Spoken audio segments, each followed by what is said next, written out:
Hello, my name is Dr. Blair Wilgus, Professor of Biblical Studies at Hope International University. This lecture is going to cover the books of Leviticus and Numbers.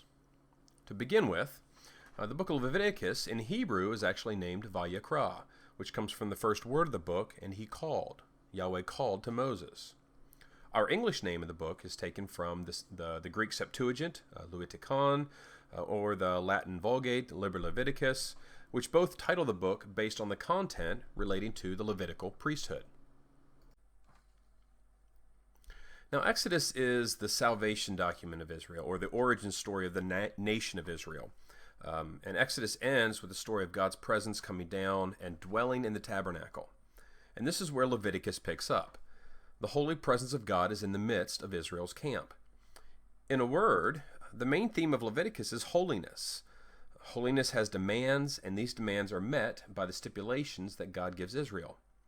And while the common stereotype of the Old Testament is one of strict laws, it's very important to recognize that the law in the Old Testament was a gift of grace. Yahweh had given the law so that he could dwell among his people Israel. And without this gift, God's holy presence would not have been able to dwell in the midst of Israel. Now, structure is very helpful in understanding the book of Leviticus, especially this two-part outline that you see in front of you. So Leviticus has, or can be viewed through a two-part lens. The first, the opening of the book, which discusses approaching a holy God. So here's where we get the laws that allow God to dwell in the midst of Israel, and the priests that mediate Israel's cult. And then the second half of the book that has laws on clean and unclean and holiness in the daily life of Israel. The first theme I want to look at in looking at Leviticus is then holiness and clean and unclean. And I think the next slide will help us kind of get a mental picture of this. We can in some way talk about common as the default setting for everything everywhere. But within common, there are then two competing spheres, clean and unclean. And it's only within the sphere of the clean is it possible for something to be holy? And we'll look at how this movement takes place here in a little bit. But this, while simplistic, this diagram I think helps us see how the universe is put together, at least as far as Israel and their cult is concerned. The next theme of Leviticus is that of sacrifice. And sacrifice was the means by which the people of Israel rectified issues of uncleanness, ensured the cleanness of the camp, and enabled the holy God to have dwelling on earth. So it's very related to the theme of holiness. This diagram illustrates both the themes of holiness and of sacrifice. We have kind of two spheres, as I mentioned earlier, the clean and unclean and holy and common. And so on the right side of your screen, or right side of this diagram, the movement between clean and unclean. Now, while the Old Testament does talk about unclean as sin, it's not always caused by sin. In fact, uncleanness is a natural course of life. Things such as pregnancy, menstruation, bodily fluids, skin disease, death. All of these things bring about uncleanness or cause uncleanness, and they are not sin in and of themselves. So uncleanness is caused by sin or just the natural course of life, and so there needs to be ways to deal with this. The movement from clean to unclean is called pollution. The movement from uncleanness back to cleanliness is called cleansing. On the left side of this diagram, the movement from clean to holiness is called sanctification. That which is holy can be profaned and will be no longer holy. And the movement from the right side to the left, we might say, is a positive move. That's brought about through sacrifice. The movement from the left to the right, we might say, is negative move. This is typically referred to as being brought about through sin. Now, Old Testament scholar Gordon Wenham has a couple principles that have to deal with these themes. He says everything that's not holy is common, so the opposite of holiness is not uncleanness. It is common. And common things are divided into two groups, the clean and the unclean. So common things have two categories. The opposite of holy is common, that which is not set apart. That which is not holy can be either clean or unclean.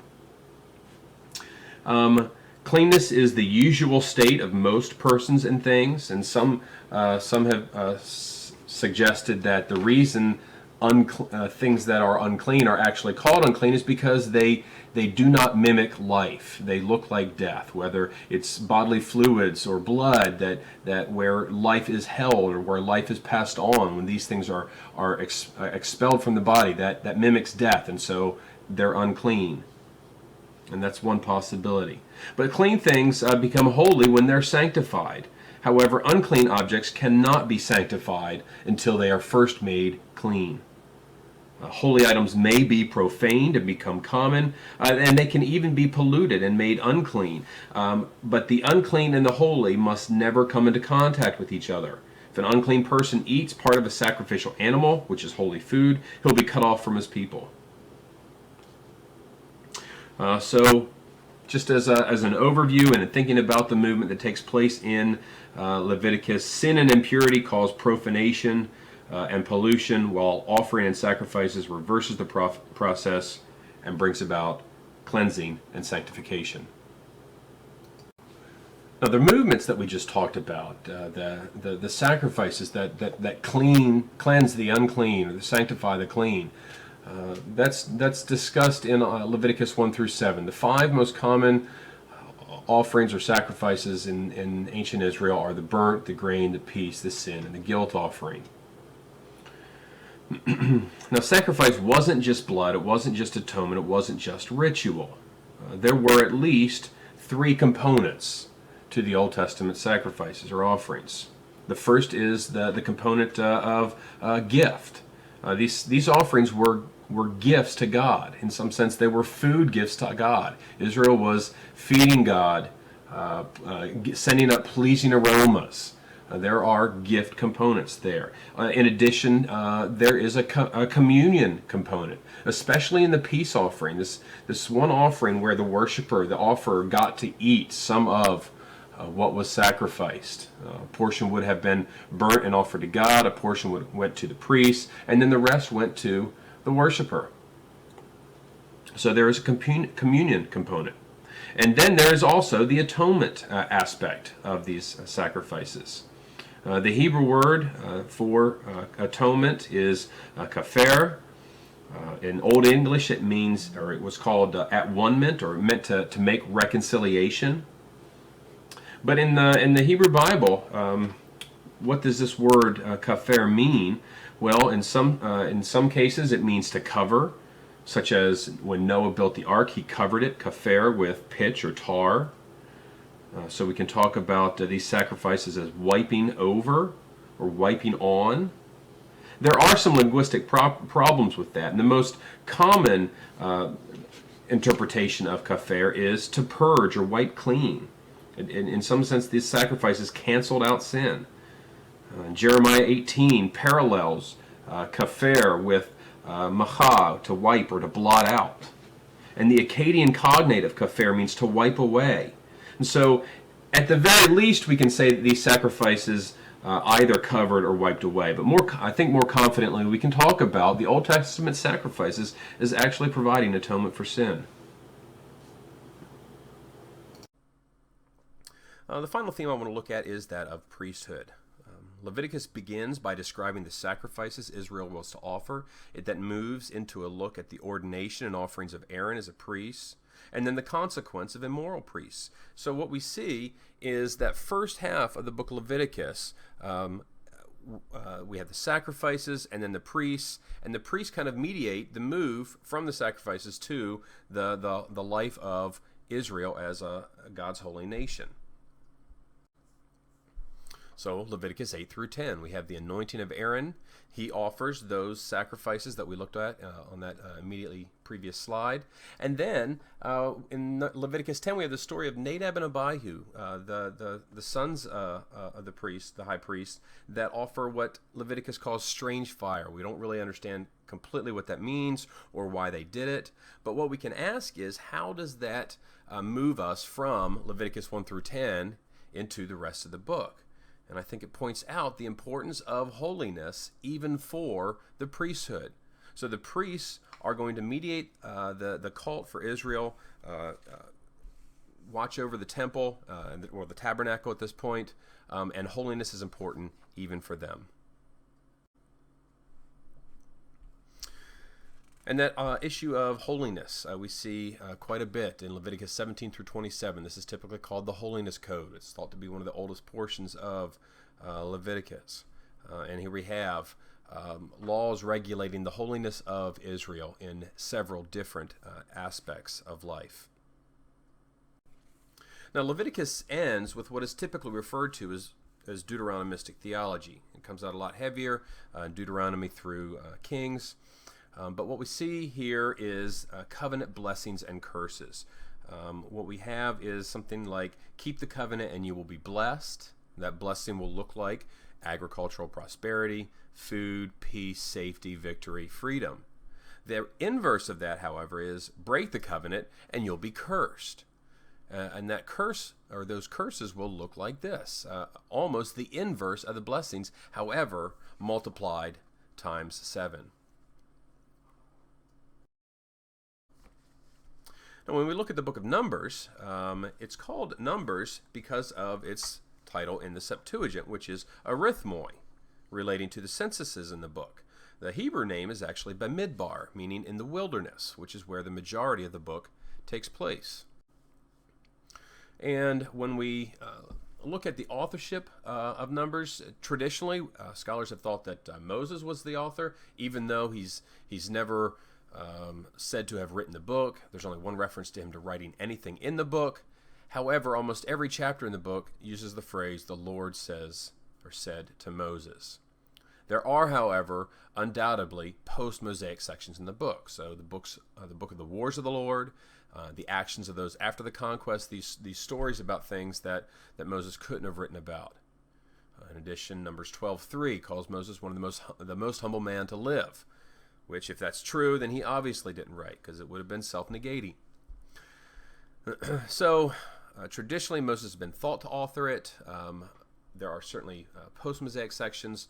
And then, as you've already been familiarized with the documentary hypothesis, in the book of Numbers, the first 10 chapters, which deals with law a bit, is obviously a priestly source. And then we have Yahwist and Elohist with the second part of the book. Now, we can outline Numbers in a way that parallels the geography or the movement that takes place in the book. So there are 3 locations for the setting in the book and 3 almost sections to the book. So Numbers begins at Sinai. They spend about 20 days here. We have our first census in Numbers chapter 1. Chapters 2 through 4 talks about how to arrange the camp. And this chapters 5 through 10 deals with some miscellaneous laws. They leave Sinai in chapter 10 and move to the wilderness, chapters 11 through 20. They arrive at Kadesh in about the 40th year, and the entire first generation of the Israelites die in the wilderness in 38 years. And then the third section of the book is at Moab. It takes 6 months for them to get from Kadesh to Moab. This is where Numbers ends, and this is where the entirety of the book of Deuteronomy takes place. We have a second census here, promotion of Joshua, and some other miscellaneous narratives. Now, what is the purpose of Numbers? The book may not actually have been intended to function on its own or to function independently. It's best seen as the glue between Exodus and Leviticus, and Deuteronomy. So those 3 geographical markers move the narrative from Leviticus to Deuteronomy. They move from Sinai to Moab, from the law to the second law. So in some sense, we can think of Numbers mainly as moving us from Sinai to Moab, and immediately prior to entering the Promised Land. But there are some purposes to the book and the content that's found there. I think theologically, one of the most important purposes of Numbers is the implications of holiness. The honeymoon is over. Israel needs to get its head on straight. In the book of Exodus, Israel murmured or rebelled quite a bit. And in these cases, Yahweh provided. In Numbers, Israel rebels and Yahweh sends plagues. The difference being Israel has God's law now. They know how to respond to him. And this kind of behavior, this rebellion, is unacceptable. In Deuteronomy 8, Moses, as he is recounting the history of Israel, he says that Yahweh used the wilderness wandering as a time to test Israel, to see if they would be faithful to his covenant. So what we see in Numbers is, in addition to helping us move the story from Sinai to Moab, we see the importance of holiness and the importance of keeping the covenant. So as we look at themes of the book, I think we have to start with the theme of holiness and order. And I'm going to show you what this looks like on the next slide. On the left, we see a diagram of what it looks like when Israel is at camp. And on the right, we see a diagram of what it looks like when Israel is on the march. When they're at camp, we have the tabernacle, the presence of God in the very middle, surrounded by or protected by the Levites. And the Merarites, the Gershonites, the Kohathites, these clans of the Levites were on the outside, and then Moses and the priests were at the front of, at the gate of the temple, or the tabernacle. They are protecting this area of holiness. And then outside of them or around them are camped the Israelites in their tribes.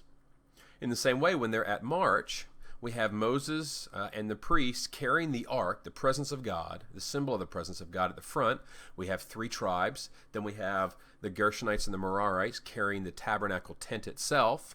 And then 3 more clans, and finally the Kohathites carrying the tabernacle furniture, followed by the final 6 tribes of Israel. And so whether Israel is at camp or on the march, they are surrounding, and they find Yahweh's presence in the midst of themselves. And so that theme of holiness and order is very important because God is among them. Now, while holiness and order is certainly an important theme in Numbers, rebellion is perhaps the most important. As we read the book of Numbers, this is the majority of what takes place.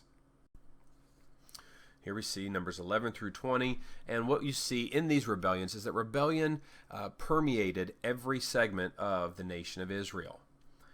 The way this rebellion typically looks, the people complain, God is angry, sends judgment, Moses intercedes, and then the location is named. We see that in Numbers, that paradigm in Numbers 11, verses 1 through 3, and it's generic there. Throughout the rest of the book is very specific. So, again, in Numbers 11, the people complain that they only have manna to eat. The rebellion of the leadership, Aaron and Miriam rebel against Moses, and what we see there is this rebellion is not just in the people. It's the leaders, Aaron and Miriam. In the rebellion of Korah in Numbers 16, it's the rebellion in the Levites.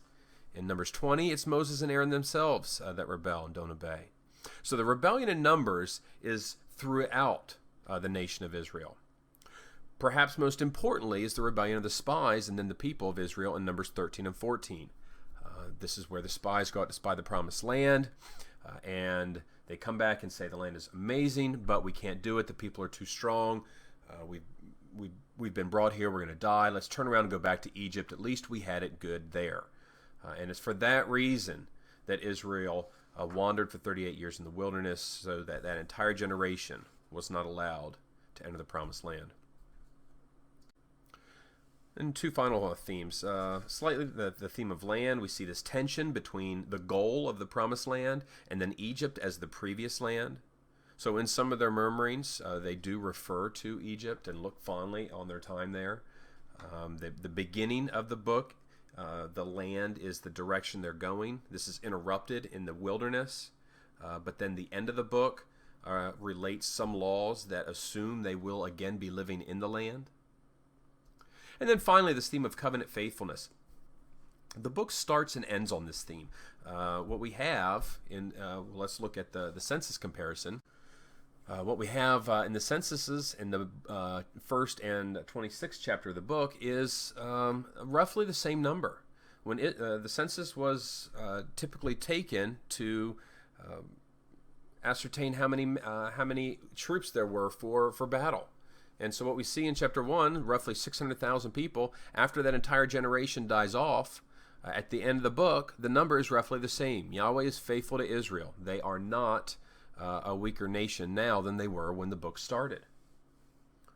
In addition, the Balaam and Balak oracles in Numbers 22 to 24, the king of Moab sends for this pagan witch doctor, if you will, this shaman to come and curse Israel, who was so numerous.